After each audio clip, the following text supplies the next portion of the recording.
Assalamualaikum warahmatullahi wabarakatuh. Bagaimana kabar anak-anak semuanya? Alhamdulillah sehat ya. Hari ini kita bertemu kembali di pelajaran tematik untuk muatan matematika. Ya, masih bersama dengan Bu Guru, tim guru tematik kelas 6, ada Bu Hinda, Bu Nur, dan Bu Wahyu.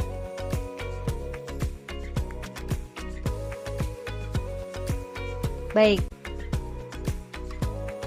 hari ini kita akan membahas tentang mengurutkan berbagai bentuk pecahan yang berbeda.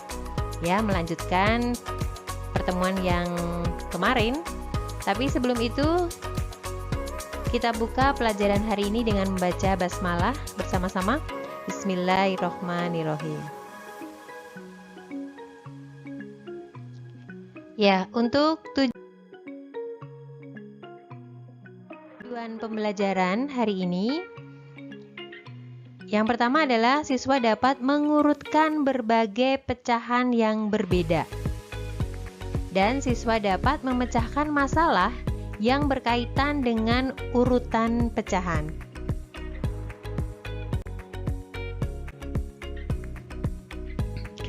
Nah, tapi sebelum kita bahas lebih lanjut lagi, kita mengingat kembali ya anak-anak ya, pelajaran yang sebelumnya. Berbagai bentuk pecahan itu pecahan apa saja? Yang pertama ada pecahan biasa, kemudian pecahan campuran, selanjutnya ada desimal dan persen. Ya, sampai di sini anak-anak sudah ingat ya bahwa pertemuan sebelumnya itu kita mempelajari tentang berbagai bentuk pecahan dan khususnya untuk merubah dari pecahan biasa ke campuran, kemudian campuran ke biasa dan sebaliknya, kemudian ada persen, ada desimal.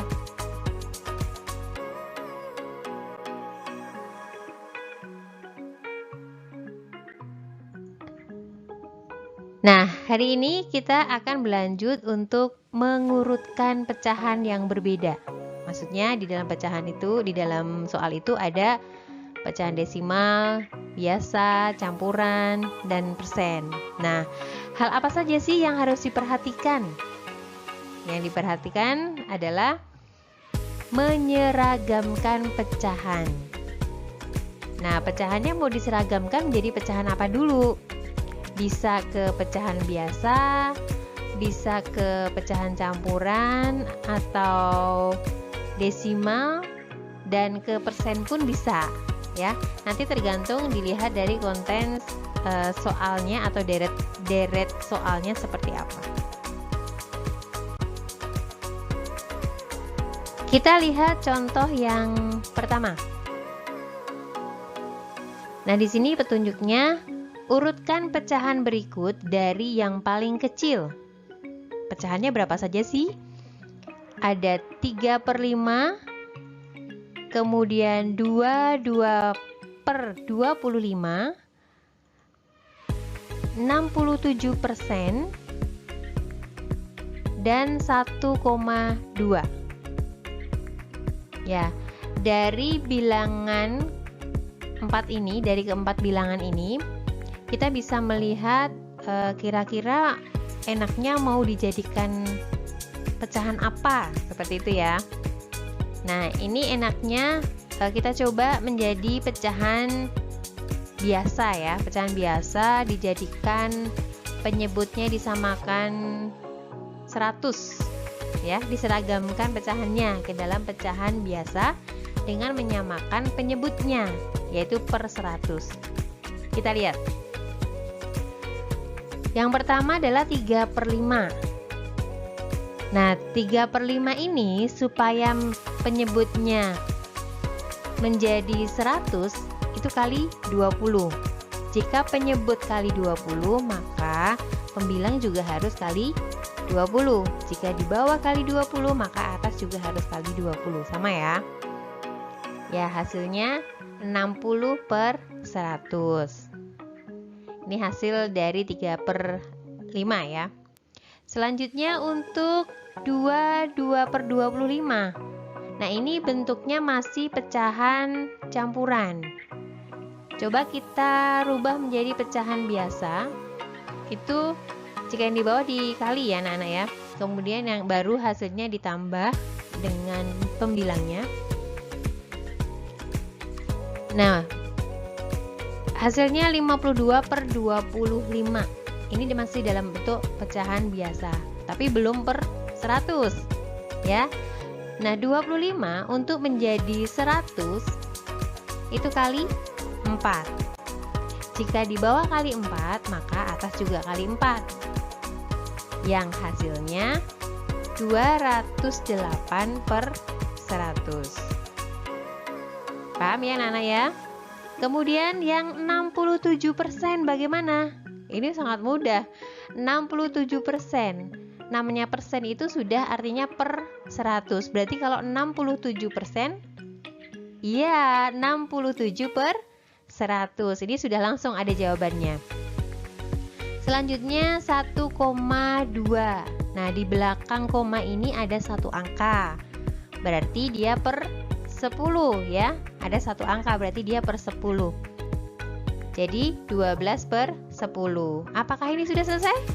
Belum, masih per 10 ya. Harus disamakan menjadi per 100 supaya bisa diurutkan.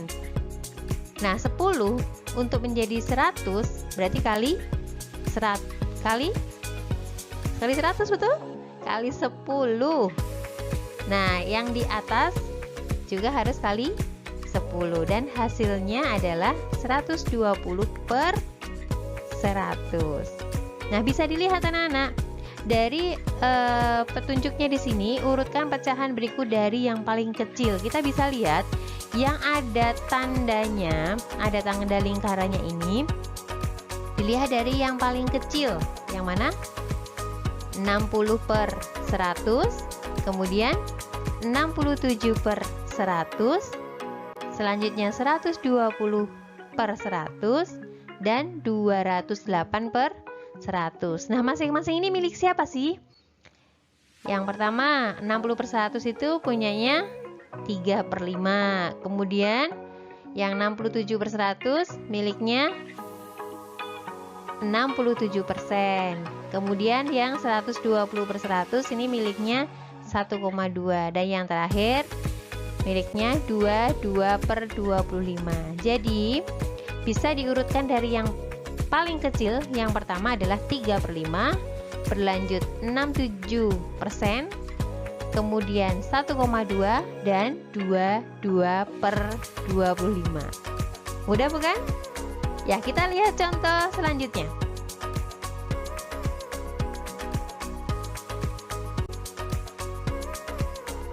Contoh yang kedua. Nah, di sini urutkan pecahan berikut dari yang paling besar.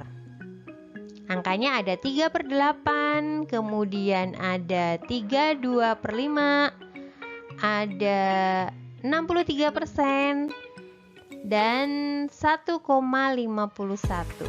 Nah, ini ada per 8 anak-anak. Kalau per 8 itu kira-kira dijadikan per berapa ya? Bisa per 100? Tidak ya, 8 kali berapa sama dengan 100? Sepertinya enggak. Kalau misalkan per 200, kalau per 200 bisa ya, 8 kali berapa per 200? Ya, kita coba seragamkan pecahannya ke dalam pecahan biasa dengan menyamakan penyebutnya menjadi per 200. Kita coba satu-satu. 3 per 8.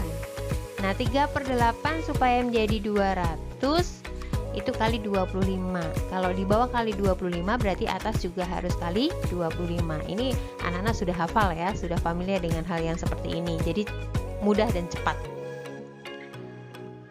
Yang hasilnya 75 per 200. Oke ya. Nah, kita lanjut ke pecahan campuran. 3, 2 per 5. Kita jadikan pecahan biasa. Ya, 3 kali 5 ditambah 2. Berarti 17 per 5. Apakah sudah selesai? Belum, kita samakan dulu. penyebutnya menjadi per 200. 5 kali berapa sama dengan 200? 5 kali 40. Jika di bawah kali 40, maka di atas juga harus kali 40. Yang hasilnya 680 per 200. Mudah bukan? Mudah sekali ya. Kemudian yang persen, apalagi kalau yang persen. Yang persen sudah jelas, 63% itu artinya 63 per 100. Tetapi ingat, di sini dijadikan per 200, berarti 100 supaya menjadi 200 berarti dia harus dikali 2. Kalau bawah kali 2 berarti atas juga harus dikali 2. Yang hasilnya 126 per 200. Alhamdulillah, mudah ya. Selanjutnya 1,51. Nah, di belakang koma ini ada 2 angka. Nah, kalau di belakang koma 2 angka berarti sudah per 100 ya. Berarti 151 per 100. Nah, kita jadikan, ingat ini per 200 berarti harus sama semuanya. Kali 2 berarti 302 per 200. Di sini sudah bisa dilihat. Nah, dari petunjuknya atau pertanyaannya suruh mengurutkan dari yang paling besar. Nah, yang paling besar yang mana nih? Oke, 680 per 200. Kemudian disusul oleh 302 per 200. Nah, selanjutnya 126 per 200. Dan yang terakhir 75 per 200. Nah, masing-masing ini milik siapa? Kita lihat. 32 per 5. Kemudian 1,51. 83%. Dan yang urutan terakhir adalah 3 per 8. Matematika memang asik dan menyenangkan.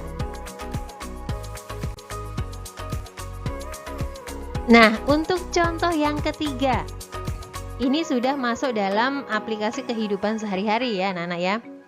Contohnya, Salman, Joko, dan Ika sedang menghafal surat Al-Mulk. Salman hafal 3/4 bagian. Jono hafal 50% dan Ika hafal 0,6 bagian. Dari ketiga siswa tersebut, siapa yang menghafal paling banyak? Ayo. Nah, ini sebenarnya soal ini sudah pernah dikerjakan oleh anak-anak sebelumnya ya. Ini mengulang dan mirip sekali ya. Kita coba bagaimana cara pengerjaannya. Kita lihat siapa saja sih yang ada di dalam soal itu. Yang pertama ada Salman, yang kedua ada Jono, dan yang ketiga ada Ika. Kita lihat masing-masingnya. Mereka menghafal berapa sih? Berapa bagian? Nah, ternyata Salman itu menghafal 3/4 bagian. Kemudian Jono 50% dan Ika 0,6. Masing-masing kita seragamkan ya. Kita seragamkan. Oke, kita jadikan per 100. Mudah ya? Mudah sekali nih. 4 supaya jadi 100 berarti dia kali 25. Berarti atasnya 2 kali 25. Hasilnya 75 per 100. Kalau 50% sudah mudah, 50 per 100. Ini anak-anak sudah mahir nih ya. Nah, kalau yang 0,6 belakang koma 1 angka berarti per 10. Apakah sudah selesai? Belum. Jadi harus disamakan dulu per 100. Berarti 10 supaya menjadi 100 kali berapa? Kali 10 ya. Nah, atas juga harus kali 10. Yang hasilnya 60 per 100. Mudah bukan? Nah, bisa dilihat di sini siapa yang menghafal paling banyak. Oh, ternyata yang paling besar adalah 75 per 100. Siapakah dia? Salman ya. Jadi siswa yang menghafal paling banyak adalah Salman. Nah, ini sering dijumpai anak-anak ya untuk dalam kehidupan sehari-hari ini untuk mengurutkan pecahan Seperti itu. Mudah ya anak-anak, untuk matematika memang sangat menyenangkan. Ya, kegiatan dalam mengurutkan banyak kita temukan dalam kehidupan sehari-hari. Selain mengurutkan bilangan, kita juga mengurutkan benda yang ukurannya lebih besar, lebih berat, dan yang lebih tinggi. Contohnya, kita merapikan buku. Biasanya kalau merapikan buku itu yang besar dengan yang besar, yang kecil dengan yang kecil. Supaya apa? Supaya lebih indah dilihatnya. Ya, dan supaya efektif penempatan barang tersebut. Demikian juga dengan aktivitas yang kita lakukan anak-anak. Kita harus mengatur prioritas aktivitas berdasarkan urutan mana yang lebih penting. Terlalu banyak menghabiskan waktu pada aktivitas yang tidak penting menyebabkan aktivitas penting jadi terbengkalai.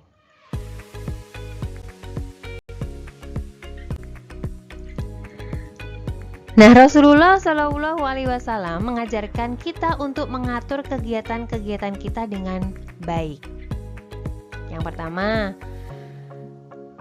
mendahulukan hal yang wajib, terutama sholat.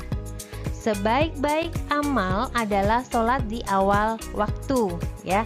Hadis riwayat Tirmizi dan Hakim. Kemudian yang kedua, tidak menunda-nunda pekerjaan.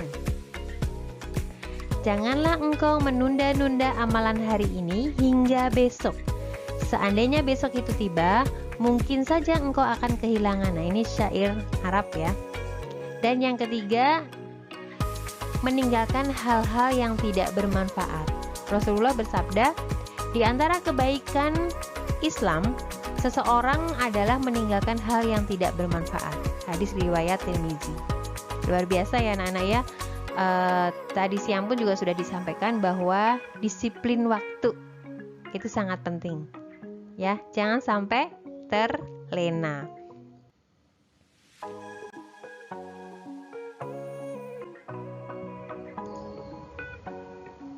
Baik, ya mulai dari sekarang marilah kita mengatur kegiatan kita dengan skala prioritas supaya tidak merugi, ya. Tugas-tugas yang sudah diberikan langsung dikerjakan, dicicil supaya tidak menumpuk. Ya, mungkin itu saja yang bisa Ibu sampaikan untuk pertemuan hari ini. Tetap semangat di tematik, khususnya matematika. Ya, sekian dan terima kasih. Wassalamualaikum warahmatullahi wabarakatuh.